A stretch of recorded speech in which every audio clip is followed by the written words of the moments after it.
J'étalais de la pâte à tarte pour l'anniversaire de Nana quand ma mère m'a envoyé un texto, Costa Rica, nous voilà. Nous avons viré ce dont nous avions besoin. J'ai souri et j'ai dit, heureusement que j'ai déplacé chaque dollar il y a 3 jours. Quand ils ont essayé de payer la compte de 60 000 €. J'étais jusqu'au coude dans la farine, en train d'étaler de la pâte à tarte pour l'anniversaire de ma grand-mère, quand mon téléphone s'est allumé sur le comptoir de la cuisine. C'était un texto de ma mère. Surprise. Papa et moi venons de signer pour une villa au Costa Rica. Nous avons utilisé le fonds pour les études et les économies de Nana pour y arriver. Ne vous inquiétez pas, on vous a laissé un petit quelque chose, les filles. Profitez bien de la boulangerie. Bisous. J'ai essuyé mes mains sur mon tablier, je l'ai relu, puis j'ai ri. J'ai vraiment ri aux éclats. Parce qu'il y a 3 jours, j'avais déjà déplacé chaque dollar sur un compte qu'elle ne pouvait pas toucher. Et l'argent qu'elle pensait avoir pris, c'était l'appât. Si vous avez déjà été la personne de votre famille qui maintient la cohésion pendant que tout le monde s'effondre, vous savez déjà comment cette histoire commence. Mais vous ne savez pas comment elle se termine. Et croyez-moi, vous voulez entendre ça.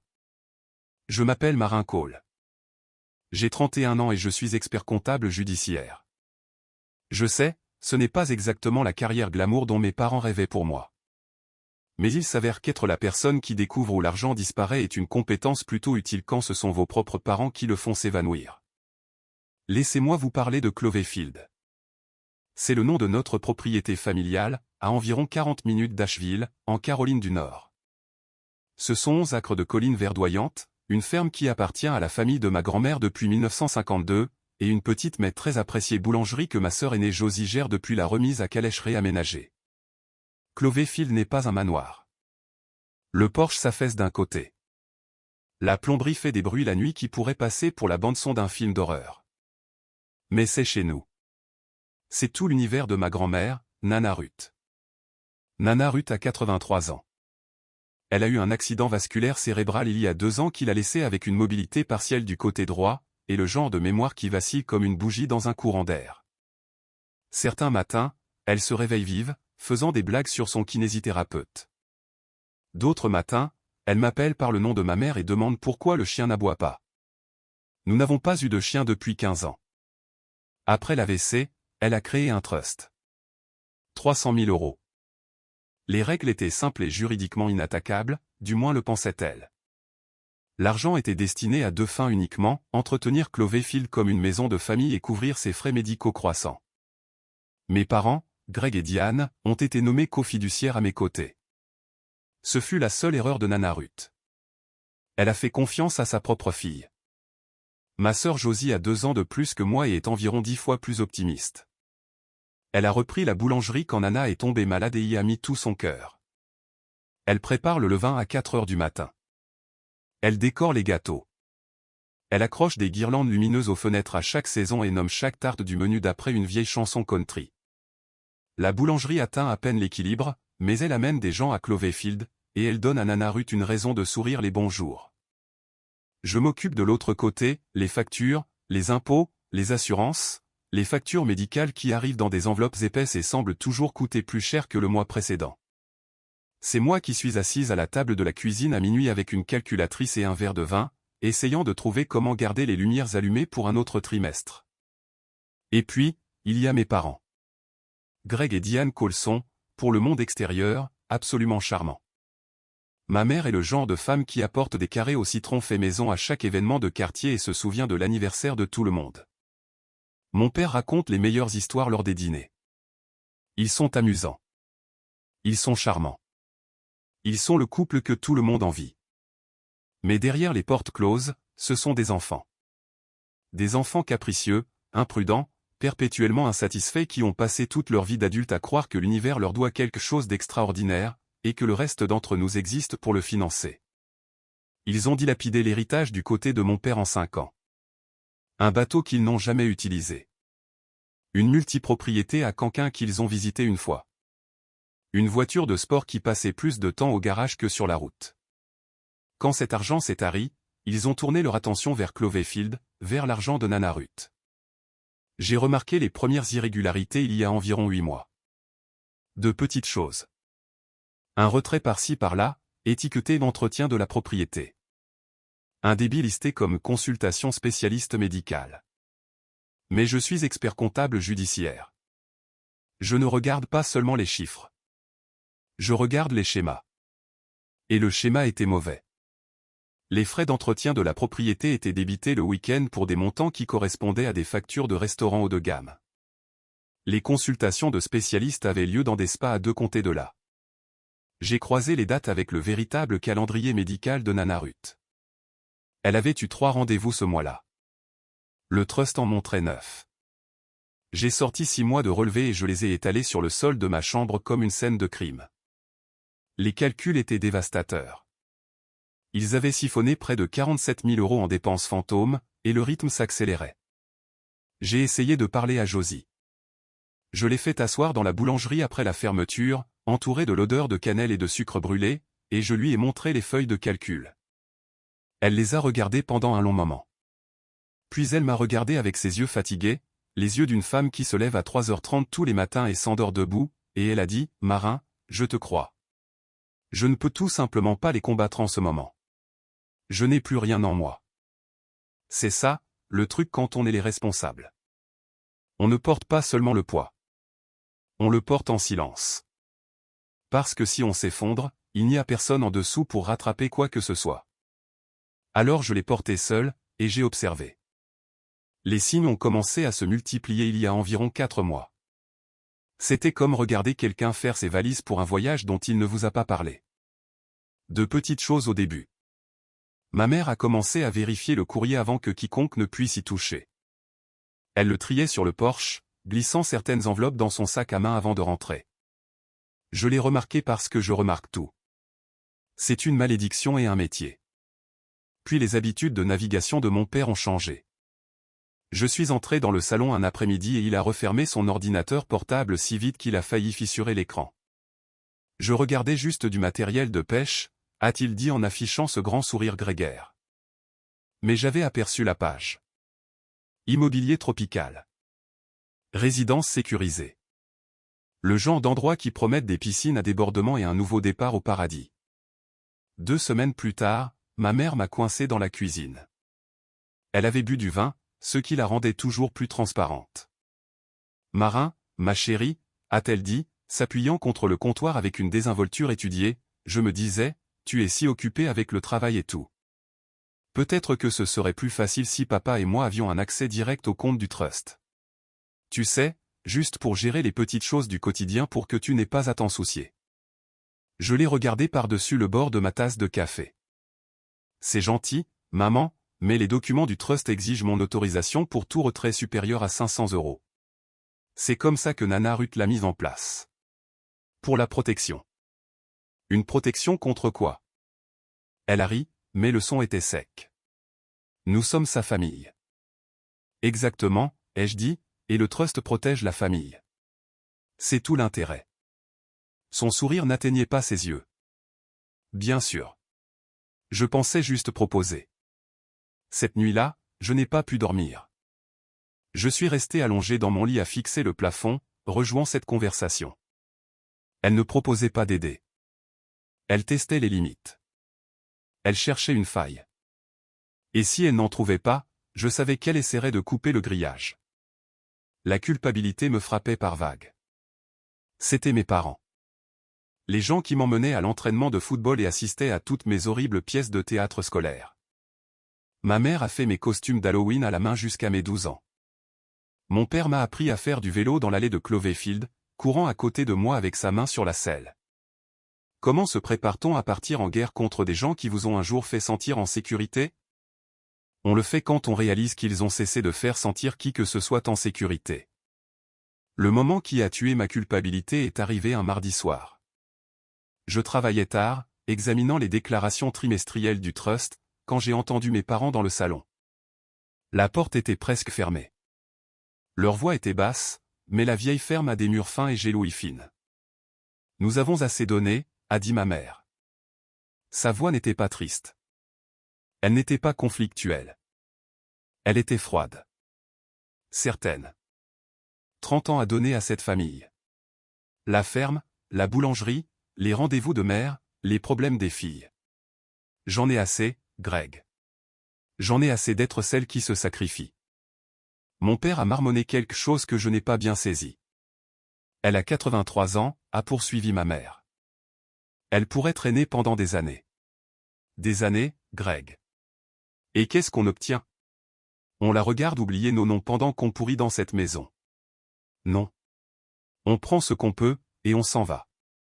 Marin a son travail. Et Josie a sa petite boutique de pain.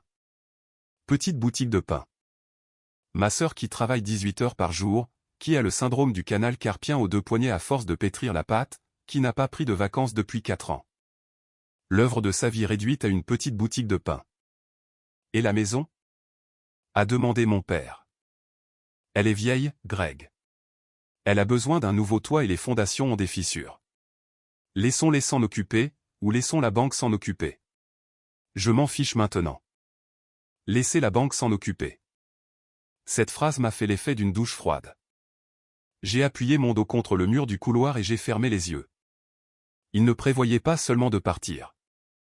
Ils prévoyaient de tout laisser s'effondrer derrière eux. Je suis allé directement à mon ordinateur portable. Fini d'observer. Fini d'attendre. Audit complet. Chaque compte, chaque document, chaque déclaration liée à Cloverfield et au Trust. J'avais fait cela 1 millier de fois pour les entreprises de clients où quelqu'un détournait des fonds, où les chiffres racontaient une histoire que les gens taisaient. Mais je ne l'avais jamais fait pour ma propre famille. C'était comme m'opérer moi-même sans anesthésie. À 2 heures du matin, je l'ai trouvé. Enfoui dans une pile de documents de refinancement que mon père avait déposé auprès du greffier du comté 6 semaines plus tôt, il y avait une ligne de crédit sur valeur domiciliaire contractée sur Cloverfield même. L'emprunteur désigné était Ruth Annette Cole, ma grand-mère. Sa signature était sur le document. Sauf que ma grand-mère n'est plus capable de signer son nom lisiblement depuis son AVC. J'ai retrouvé une copie numérisée de son formulaire d'autorisation médicale le plus récent, celui que je l'avais aidé à remplir le mois dernier. Sa signature était un gribouillis tremblant et inégal. La signature sur le document de prêt était lisse, assurée et parfaitement formée. C'était un faux. Mon père avait falsifié la signature de ma grand-mère pour contracter un prêt de 85 000 € sur sa propre maison. L'argent avait été retiré au cours des 6 dernières semaines dans une série d'avances de fonds et de virements bancaires. Une partie a servi à régler des soldes de cartes de crédit. Une partie est allée sur un compte que je ne reconnaissais pas. J'ai découvert plus tard que c'était un acompte pour une propriété au Costa Rica. Je suis resté assise là dans le noir, mon écran brillant, et j'ai senti quelque chose changer en moi. La culpabilité n'a pas seulement disparu. Elle s'est consumée. Elle a été remplacée par quelque chose de plus dur, de plus froid et de bien plus utile.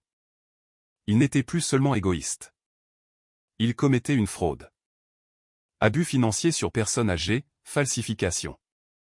Et si ce prêt était en défaut, et il le serait, parce que personne n'allait effectuer les paiements, la banque saisirait la propriété. Nana Ruth perdrait sa maison. La boulangerie fermerait.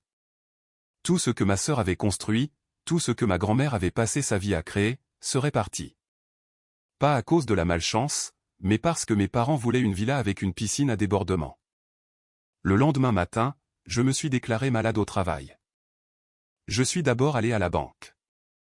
Je me suis assise avec le directeur de l'agence et j'ai expliqué que j'étais cofiduciaire et que je devais effectuer une restructuration d'urgence. J'avais l'autorité légale. J'avais les documents. J'ai ouvert un nouveau compte, le Fonds de préservation protégé Ruth Cole, avec seulement 2 signataires autorisés, moi-même et Josie. Puis j'ai initié le virement. 263 000 €, tout ce qui restait dans le trust original après les mois de vol de mes parents, ont été déplacés vers le nouveau compte. J'ai laissé 12 000 dans l'ancien, assez pour ressembler à un butin, assez pour confirmer ce qu'il prévoyait, pas assez pour les sauver de ce qui allait arriver. Puis je suis allé voir une avocate. Pas une avocate de famille, une avocate pénaliste qui s'occupait aussi de cas d'abus sur personnes âgées. Elle s'appelait Patricia Langford, et elle avait la réputation d'être impitoyable, exactement comme j'en avais besoin. Je lui ai tout apporté. Le prêt falsifié, les retraits fantômes du trust, le schéma documenté d'exploitation financière.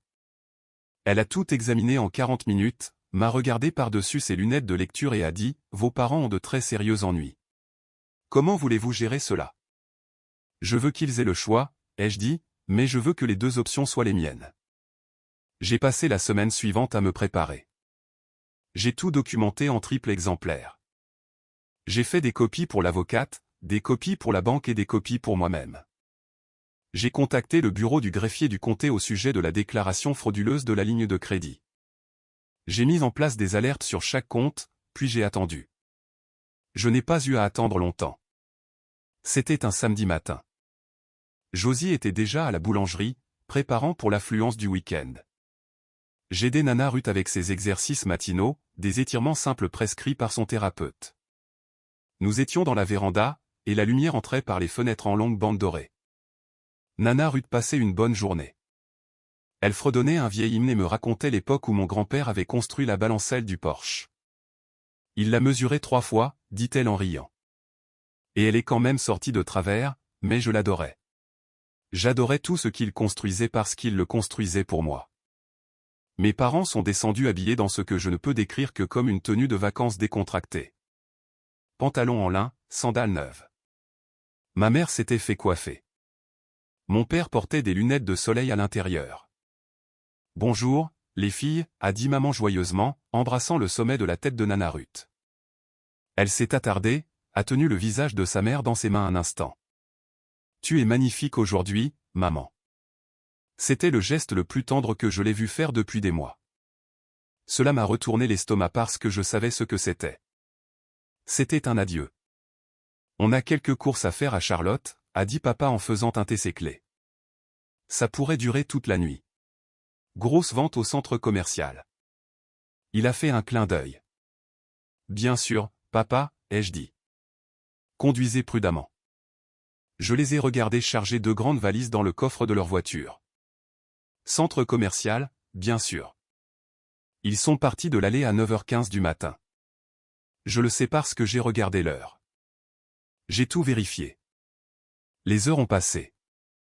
Josie est revenue de la boulangerie vers 15h, de la farine dans les cheveux, et m'a trouvé à la table de la cuisine avec mon ordinateur portable ouvert et tous les documents étalés en rangée bien nette. « Qu'est-ce que c'est que tout ça ?» a-t-elle demandé. « Assieds-toi, Josie. » Je lui ai tout raconté. Les débits fantômes, le prêt falsifié, la compte pour la propriété au Costa Rica, le fait que nos parents étaient probablement en train de monter dans un avion à ce moment même. Elle n'a pas pleuré, pas au début. Elle est juste restée assise, très immobile, ses mains couvertes de farine à plat sur la table, et a fixé le mur derrière moi. « Depuis combien de temps tu savais ?» a-t-elle chuchoté. « J'observe depuis 8 mois. J'en suis certaine depuis 6 semaines. Pourquoi tu ne me l'as pas dit ? Parce que tu dormais à peine. Parce que tu tenais cet endroit à bout de bras, et parce que je devais régler le problème avant de te le dire, sinon ça t'aurait détruite. » Elle m'a regardé alors, et j'ai vu quelque chose que je n'avais jamais vu dans les yeux de ma sœur auparavant. Pas de la tristesse, pas de la colère, mais de la reconnaissance. Elle voyait enfin ce que j'avais porté seul. « Tu l'as réglé ?» a-t-elle demandé. « Ouais, ai-je dit. Je l'ai réglé. » À 19h42 ce soir-là, le texto est arrivé. Costa Rica, nous voilà. Nous avons viré ce dont nous avions besoin du trust. C'est notre moment, les filles. Prenez soin de Nana. On vous enverra des photos. Amour, maman et papa. Je l'ai montré à Josie. Elle l'a lu 2 fois. Puis elle a posé le téléphone face contre table et a pressé ses paumes contre ses yeux. Quand elle a finalement parlé, sa voix était épaisse mais stable. Ils l'ont vraiment fait. Ils ont abandonné leur propre mère. Ils nous ont tous abandonnés, ai-je dit. Mais ils n'ont pas pris ce qu'ils pensent avoir pris. J'ai attendu 72 heures, 3 jours complets. Je voulais qu'ils s'installent. Je voulais qu'ils déballent leurs affaires. Je voulais qu'ils se réveillent dans leur nouveau paradis et goûtent à ce qu'ils pensaient être la victoire. Le mardi matin, mon téléphone a sonné. Numéro international, indicatif du Costa Rica. Je l'ai laissé sonner 4 fois avant de répondre. Marin Cole à l'appareil. La voix à l'autre bout du fil était tendue et paniquée. C'était le gérant d'une communauté de retraités de luxe appelée Vista del Sol. Un certain monsieur et madame Cole étaient arrivés il y a 5 jours. Ils s'étaient installés dans leur logement. Ils avaient mangé au restaurant. Ils avaient utilisé le spa. Et ce matin, quand ils avaient essayé de finaliser le paiement de leur résidence, un acompte de 60 000 €, la transaction avait été refusée. Chaque transaction suivante avait également été refusée. Leur carte était vide. Leur compte de trust affichait un solde de 12 000 €, loin d'être suffisant. Et maintenant, M. Cole était dans le bureau du gérant, le visage rouge et criant que sa fille l'avait volé. « Pourriez-vous me passer mon père, s'il vous plaît ?» ai-je dit. Il y a eu un bruit de pas, une porte qui claque, puis la voix de mon père, rauque de fureur. « Marin, qu'est-ce que tu as fichu ? J'ai protégé l'argent de Nana Ruth, papa. C'est ce que j'ai fait. C'était notre argent. Nous sommes fiduciaires. Tu n'avais aucun droit. J'avais tout à fait le droit légal, en tant que cofiduciaire, de déplacer des fonds lorsque j'ai identifié des retraits non autorisés, ce que j'ai fait. 47 000 € de faux frais d'entretien et de visite au spa facturés comme des consultations médicales. J'ai tout documenté. Silence. Je pouvais l'entendre respirer. Et papa, pendant qu'on parle de droit, parlons de la ligne de crédit sur valeur domiciliaire de 85 000 € que tu as contractée sur Cloverfield en utilisant la signature falsifiée de Nana Ruth. Le silence s'est transformé en quelque chose de différent, quelque chose de craintif. Ma mère a attrapé le téléphone. Marin, ma chérie, ne dramatisons pas. On peut arranger ça. On avait juste besoin d'un petit coup de pouce pour commencer. On allait tout rembourser. Rembourser avec quoi, maman ? Le premier paiement de ce prêt frauduleux est dû dans 3 semaines. S'il y a défaut de paiement, la banque saisit Cloverfield. Nana Ruth perd sa maison. Vous alliez le rembourser avec votre coucher de soleil au Costa Rica ? Elle s'est mise à pleurer. Le genre de larmes théâtrales, celle qui fonctionnait sur moi quand j'avais 16 ans. Tu ne comprends pas, sanglota-t-elle. On a tout donné à cette famille. On le méritait. Vous ne méritez rien que vous n'ayez pas gagné, maman. Et vous ne méritez certainement rien que vous ayez volé à une femme de 83 ans atteinte de lésions cérébrales. Je leur ai présenté leurs options. Option 1, je leur virerai assez d'argent pour 2 billets d'avion en classe économique pour Asheville. Pas de surclassement, pas de confort. À leur arrivée, ils nous rencontreraient, Josie, notre avocate Patricia Langford et moi.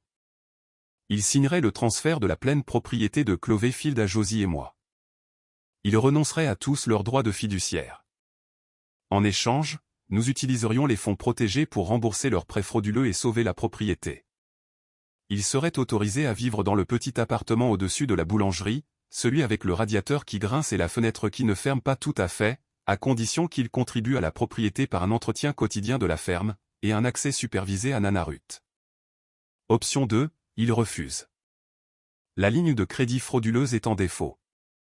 Patricia Langford dépose des accusations criminelles pour abus financiers sur personnes âgées, falsification et fraude. Nous demandons la tutelle complète des affaires de Nana Ruth. Leur nom entre dans les archives du tribunal du comté. Leur charmante réputation à Asheville devient une photo d'identité judiciaire.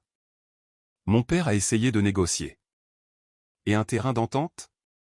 On garde au moins l'appartement à notre nom. Il n'y a pas de terrain d'entente, papa. Tu as falsifié la signature de ta propre mère pour voler sa maison. Le terrain d'entente a disparu la nuit où tu as décidé qu'une piscine à débordement valait plus que sa sécurité. Ils se sont disputés le reste de la journée. Je le sais parce que ma mère a appelé Josie 4 fois pour essayer de nous monter l'une contre l'autre. À chaque fois, Josie a dit la même chose. Parle à Marin. C'est elle qui gère. C'était la première fois de notre vie que ma sœur me laissait prendre les devants, et c'était comme si une porte s'ouvrait enfin entre nous. Ils sont revenus en avion le jeudi. Siège en classe économique, rangée du milieu, 14 heures de voyage avec une escale à Miami. Josie, Patricia Langford et moi attendions à la table de la cuisine de Cloverfield quand leur taxi est arrivé. Il paraissait plus petit, en quelque sorte, dégonflé. Le bronzage de vacances de ma mère s'estompait déjà. Mon père ne regardait personne dans les yeux. J'ai fait glisser 2 dossiers sur la table. Le premier dossier contient la comptabilité complète, chaque retrait non autorisé, chaque document falsifié, chaque dollar que vous avez volé au trust de votre propre mère. Le deuxième dossier contient l'accord de transfert et les conditions de votre résidence continue sur cette propriété. Patricia Langford a expliqué les implications légales de sa manière calme et dévastatrice. Elle n'a pas élevé la voix. Elle n'en avait pas besoin. Les faits étaient assez éloquents. Ma mère a tenté une dernière performance. Je n'arrive pas à croire que nos propres filles nous traitent de cette façon. Après tout ce que nous avons fait pour vous. Ce que vous avez fait pour nous, a dit Josie doucement, et je me suis tourné pour la regarder car elle ne prend presque jamais la parole dans ces situations, c'est abandonner votre mère de 83 ans seule pour aller vivre sur une plage. Ce que vous avez fait pour nous, c'est falsifier son nom sur un prêt qui aurait pu lui prendre sa maison. Ce que vous avez fait pour nous, c'est appeler ma boulangerie une petite boutique de pain alors que c'est ce qui a maintenu cet endroit en vie pendant 2 ans. La bouche de ma mère s'est ouverte. Rien n'en est sorti. Mon père a signé le premier. Il ne s'est pas battu. Je pense qu'une partie de lui attendait que quelqu'un les arrête. Ma mère a signé après, la main tremblante, la mâchoire serrée. Ils ont emménagé dans l'appartement au-dessus de la boulangerie ce week-end-là. 2 valises de vêtements tropicaux dans une pièce avec un radiateur qui grince. Chaque matin à 7 heures, mon père se présente à Josie pour ses tâches quotidiennes, tondre, peindre, réparer les poteaux de clôture qu'il avait ignorés pendant des années. Ma mère est dans la cuisine de la boulangerie, faisant la vaisselle et emballant les commandes, travaillant aux côtés de la fille dont elle avait méprisé l'œuvre de sa vie comme un passe-temps. La ligne de crédit a été remboursée en moins d'1 mois. Le trust est sécurisé. Les soins de Nana Ruth sont entièrement financés pour l'avenir prévisible. Dimanche dernier, j'étais assise sur la balancelle de travers de mon grand-père avec Nana Ruth. Elle avait un de ses jours de lucidité. Elle regardait la propriété, la boulangerie avec ses guirlandes lumineuses, mon père repeignant l'abri de jardin, les collines ondulant en vert et or dans la lumière de fin d'après-midi, et elle m'a pris la main. « Ma reine » a-t-elle dit en me serrant les doigts. Cet endroit est plus beau qu'il ne l'a été depuis des années. C'est vrai, Nana. Elle est restée silencieuse un moment. Puis elle a dit, ton grand-père disait toujours que le plus difficile pour entretenir une ferme, ce n'est pas la terre, ce sont les gens. La terre fait ce qu'elle est censée faire. Ce sont les gens qui s'égarent. J'ai regardé mon père sur son échelle, peignant la garniture qu'il avait laissée s'écailler pendant une décennie. Certains d'entre eux reviennent, ai-je dit. Elle a souri. Seulement si quelqu'un est assez fort pour les ramener. Josie est sortie avec un plateau de tarte et 3 tasses de café. Elle en a donné une à Nana Ruth, une à moi, et a gardé la dernière pour elle. Elle s'est assise sur les marches du porche et a appuyé sa tête contre la rampe. Et pour la première fois depuis des années, elle n'avait pas l'air épuisée. Elle avait juste l'air en paix. Nous sommes restés assises là ensemble, nous 3, à regarder le soleil se coucher sur la propriété qui était enfin, légalement, entièrement à nous. Mes parents vivent toujours au-dessus de la boulangerie. Ils font leur corvée. Ils dînent à la maison principale 2 fois par semaine, surveillés, silencieux et diminués. Parfois, je surprends ma mère à regarder par la fenêtre les collines, et je me demande si elle pense au Costa Rica, aux piscines à débordement et au nouveau départ, et à la vie qu'elle pensait mériter aux dépens de tout le monde. Ou peut-être qu'elle pense à ce qu'elle a perdu. Pas l'argent, pas la villa, mais la confiance. La vraie, celle qu'on ne peut pas mettre dans un compte en banque, celle qui, une fois brisée, n'est ni restructurée, ni refinancée, ni transférée. Elle reste juste brisée. Josie et moi n'en parlons pas beaucoup. Nous n'en avons pas besoin. Nous avons traversé quelque chose qui soit détruit les fratries, soit les lie à jamais, et nous en sommes sortis de l'autre côté en nous tenant la main. Avant, je me sentais coupable d'être la responsable, d'être la personne qui voit les chiffres, qui attrape les mensonges, qui fait ce qui est difficile pendant que tout le monde détourne le regard. Je pensais qu'être l'encre signifiait être coincé. Mais j'avais tort. Être l'encre signifie que vous êtes la raison pour laquelle personne ne dérive trop loin.